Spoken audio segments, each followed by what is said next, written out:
Всем привет и добро пожаловать на канал Inspired by Candles. Я решила так назвать свой канал, потому что это звучит очень круто и вообще в тему, поэтому мне безумно нравится. Я буду готовить сегодня свечу для теста, и на следующем видео я уже точно выпущу для вас тест, что и как я делаю, как правильно, какой тест удачный, какой нет.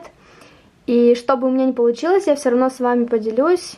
Не буду говорить, что раз не получилось, то видео не выйдет и все такое. Обязательно подписывайтесь на меня в Телеграме, Инстаграме, для того, чтобы мы с вами больше контактировали, общались. И я желаю вам приятного просмотра. Здесь у меня самое необходимое для работы — это перчатки, мой строительный фен. А здесь у меня находятся весы, еще одни весы. И вот это самая главная коробочка. Здесь у меня тесты, которые неудачные, и мои баночки, с которыми я работаю.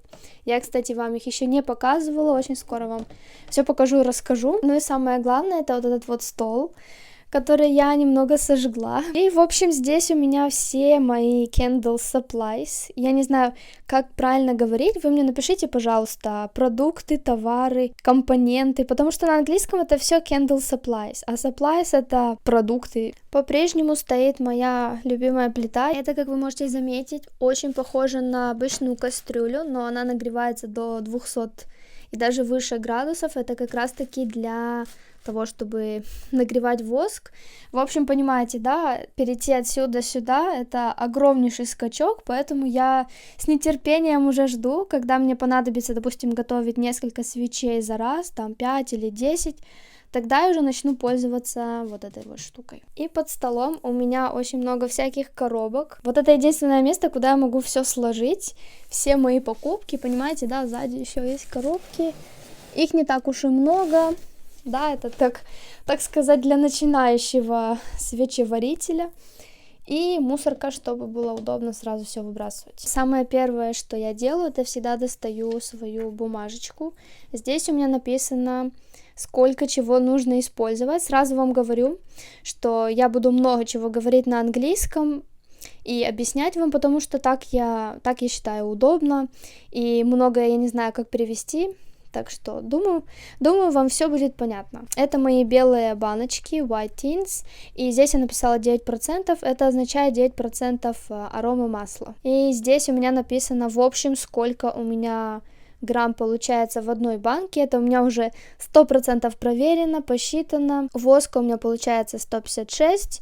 И FO, я буду всегда это говорить и писать. FO это fragrance oil, это арома масла. Так просто сокращенно, мне кажется, очень удобно. Я пока что перешла на 10%, потому что мне хочется очень мощный аромат.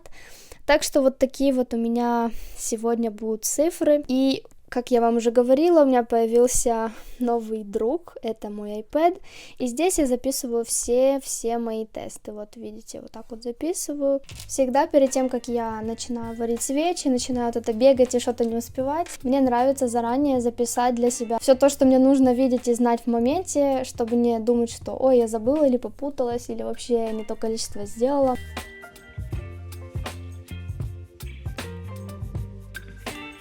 И самое главное, я добавляю еще данные о том, при какой температуре я буду добавлять арома масла и при какой температуре я буду заливать в баночку. Еще забыла вам показать, тут у меня очень важный ящик. И здесь у меня все, ну как бы все мелочи и все фитили. Я вам сейчас покажу мои новые баночки. Я вам ничего не рассказала, что я перешла на новые банки. Вот такие вот белые, как их называют, жестяные. На английском это tens, как-то так. И мне они очень нравятся, они выглядят очень эстетично. Во-первых, во-вторых, они довольно легкие, а это очень помогает вам при отправке ваших продуктов, то есть они будут весить не так уж и много. Самое удобное, что может быть для начинающих, это небольшие размеры, для того, чтобы не тратить слишком много всего на них. Они пришли мне с вот такими вот крышками. И вот так вот это выглядит. Сегодня мы будем готовить одну такую свечу. В принципе, если вам интересно вообще, что откуда я заказала, я все оставлю в описании, все ссылочки на этот магазин. Конкретно это один магазин, с которого я все заказываю, называется Supplies for Candles. Вот здесь точное прям название этого сайта. Это магазин из Англии. Это то масло, о котором я вам говорила, что нужно покупать большую бутылку и использовать ее, пока у вас не закончится воздух в ваших легких. И вот этот вот воск, о котором я вам говорила, с которым я пока что немного сдружилась. Это вот такой воск пары сой. Получается здесь 1 килограмм. Абсолютно неудобно, я ненавижу эту упаковку, надеюсь, что они уже ее поменяли, потому что мне приходится вот так вот реально брать нож и вот так вот стучать. Я уже поломала даже всю эту коробку, она уже лопнула по всем бокам, для того, чтобы этот воск хоть как-то отшкарябать. Он довольно такой плотный из-за того, что здесь 20% парафина. Далее я делюсь с вами очень удобной вещицей, обязательно покупайте вот такие вот силиконовые мерные стаканчики, потому что на своем первом видео со свечами я использовала одноразовые стаканы, приходится постоянно покупать.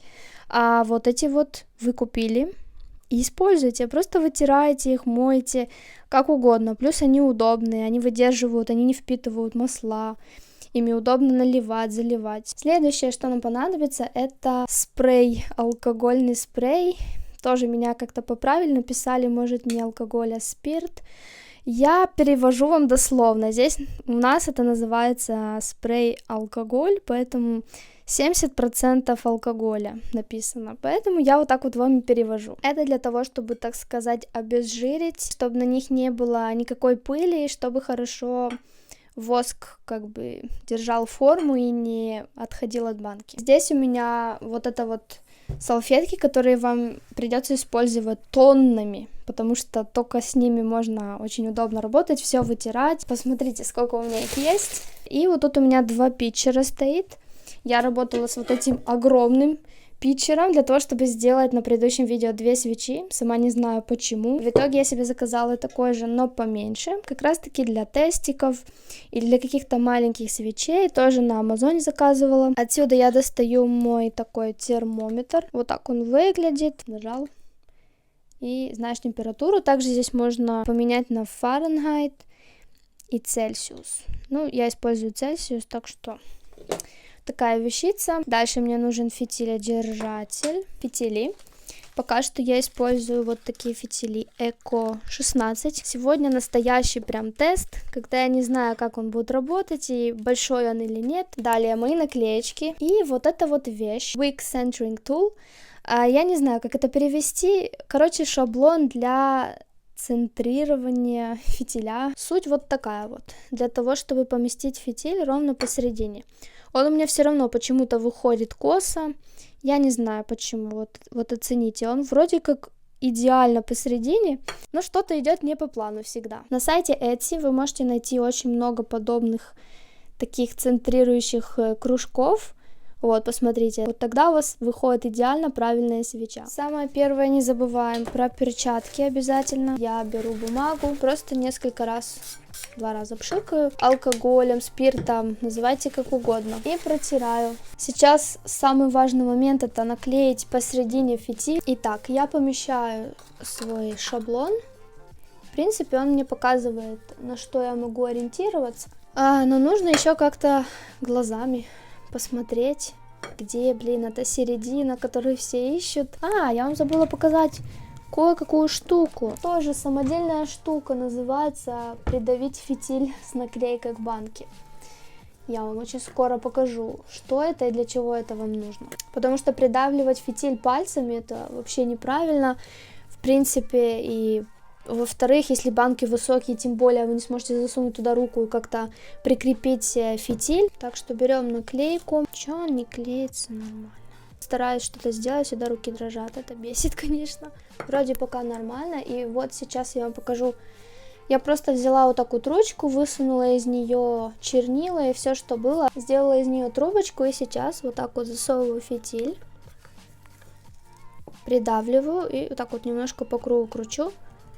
Для того, чтобы зафиксировать. Вот, понимаете? Есть, продаются такие фиксаторы тоже на Etsy. Можно купить что угодно, а можно просто взять ручку и использовать. На этот раз вроде бы повезло, вроде бы середина. Смотрите, какая я молодец. Весы можете использовать любые, но очень важно, чтобы у вас здесь были именно граммы, потому что именно так все считают. И чтобы была возможность у вас обнулить. Вот, видите, какой он? Не такой мягкий, как соевый, как 100% соевый. Теперь оставляем его растапливаться. Сейчас я вижу, уже почти растапливается воск. Я проверяю, какая температура. Вот, ждем, пока будет 90, и только тогда я буду добавлять масло. Пока еще есть пару минут до того, как воск полностью растопится. У меня такое новое приобретение, называется Gram Scale. Здесь вы можете считать с точностью, прям вот 5 грамм, 1 грамм. Вот этот, к примеру, он очень хороший для того, чтобы взвешивать что-то тяжелое. Например, вот воск, где мне не важно, что там будут лишние какие-то полграмма. А когда я беру масло, мне важно, чтобы было, допустим, идеально 2 или 5 грамм. То, что вот эти весы мне точно не покажут. Ставлю на него мерный стаканчик. И теперь вам сейчас покажу такой трюк, как можно добавить масло без того, чтобы оно разливалось вам на руки или на стол, если вы неаккуратный человек. Но это, в принципе, все неаккуратные, потому что это очень тяжело. Я беру вот эту вот бамбуковую палочку, тем самым у вас масло никуда не выливается, кроме как ваш стакан. Ой, что-то я заигралась. Лишние 3 грамма нужно сейчас вылить обратно. 15,1 могу простить. Вытираю салфеткой эту палочку. Вытираю горлышко, масло и все чисто, аккуратно, ничего не разлито. Это классный лайфхак, я его видела, многие показывали, не понимала, что они делают и зачем. Теперь поняла, для чего это все. Еще раз проверю перед тем, как заливать. 94 тоже нормально. И добавляю масло. И я не знаю примерно сколько времени я мешаю. На это уходит, наверное, 1,5 или 2 минуты. Самое главное это то, чтобы была правильная температура, чтобы масло с воском соединились, потом не отслоились у вас в банке уже. И теперь нужно ждать, чтобы температура снизилась до 65, только тогда я смогу его уже заливать в банку. И сразу же, как я вытираю этот стаканчик, просто беру эту салфетку и вытираю. Такое вот чудо, а не стаканчик. Я сейчас вам хочу прям в лайв показать, что у меня произошло со свечой, пока я там была занята. Поднялся фитиль, если бы я залила и не заметила воск, все, ему был бы конец. Он просто поднялся и оторвался. Я не знаю, почему так произошло. Может быть, я слишком перетянула этот держатель. Вот такая вот проблема. Впервые у меня, кстати, хочу сказать. Может быть, клей плохой, возможно. Надо быстренько содрать эту наклейку, наклеить новую. Быстренько. Я не знала даже, что бывает такая проблема. Мне ни разу такого не выходило. Хорошенечко придавлю. Все. Я вернула свечу в жизнь. И надеюсь, она мне не подведет. Не дай бог, если вы делаете 20 свечей, у вас такое происходит. Это катастрофа. Это просто вот минус воск, минус свечи. Особенно, когда вы уже залили, вы не можете уже отлить. Да, отлить воск. И все. И приходится, я не знаю. Я бы плакала, если бы у меня так было. Хорошо, что это только одна свеча. Я заливаю не слишком быстро, не слишком медленно. Вот как-то средне заливаю. Я жду, пока последние капли упадут. Свечу я убираю в сторону, хотя это нужно делать изначально. Она сейчас нереально горячая. Сразу же вытираю питчер. Бросаю в него 2 салфетки. Вот так вот кручу, верчу. Самый простой способ. Видите, оно все впитало и остался чистый питчер. Вот так вот все очень легко и быстро. Я не знаю, как вы, но я прям кайфую от этого цвета воска. Просто красиво и все. Не знаю, что еще сказать. Самое главное, не дотрагиваться до свечи, не двигать ее 24 часа, как минимум. Потому что только так вы можете удостовериться, что все правильно, все на месте, ничего не оторвалось. Переходим быстренько на завтрашний день. Прошло почти 24 часа, и свечу уже можно двигать. Остается еще проделать некую работу, но не менее важную и не самую простую. Это, естественно, подрезать фитиль. Давайте я вам покажу близко, как она выглядит. Мне очень нравится ее поверхность, потому что мне не придется ее никак выравнивать. В том-то и плюс не 100% соевого воска. Я уже кайфую от этой работы, потому что становится работать все легче и легче. Сейчас нужно аккуратненько снять фитиледержатель. И, в принципе, у меня фитиль вроде как, да, немножко не посередине, но в остальном выглядит все неплохо. Если вы не успели заметить, то немножко видно, как воск отходит от банки.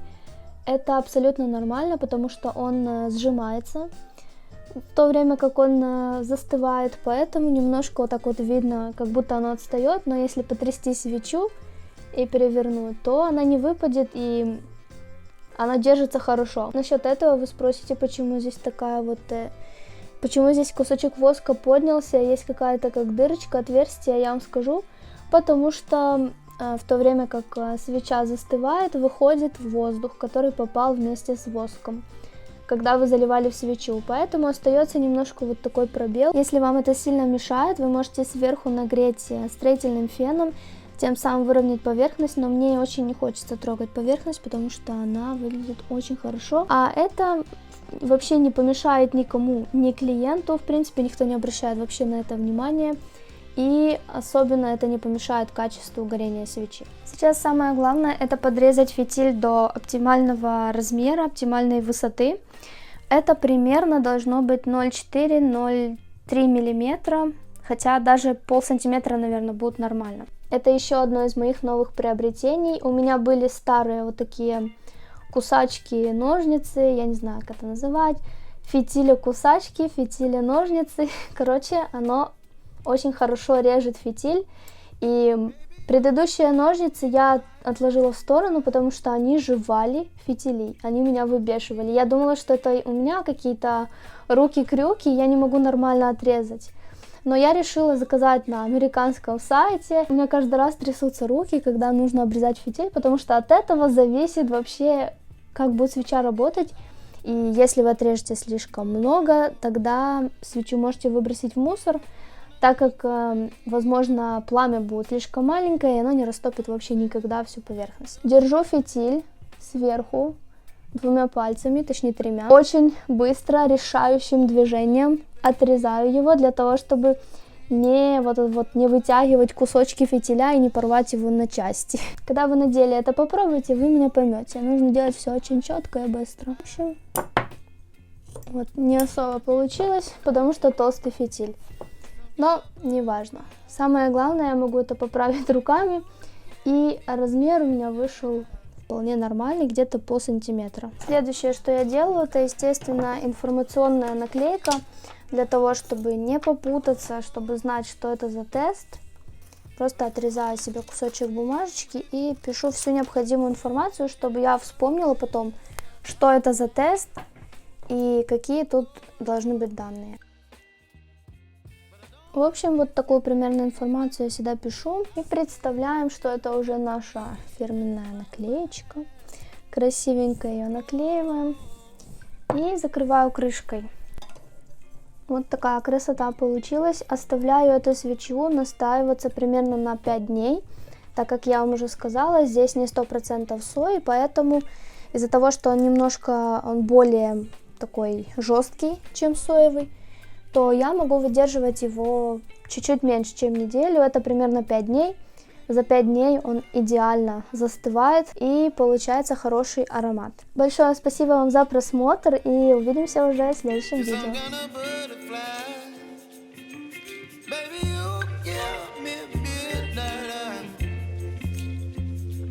With my appetite.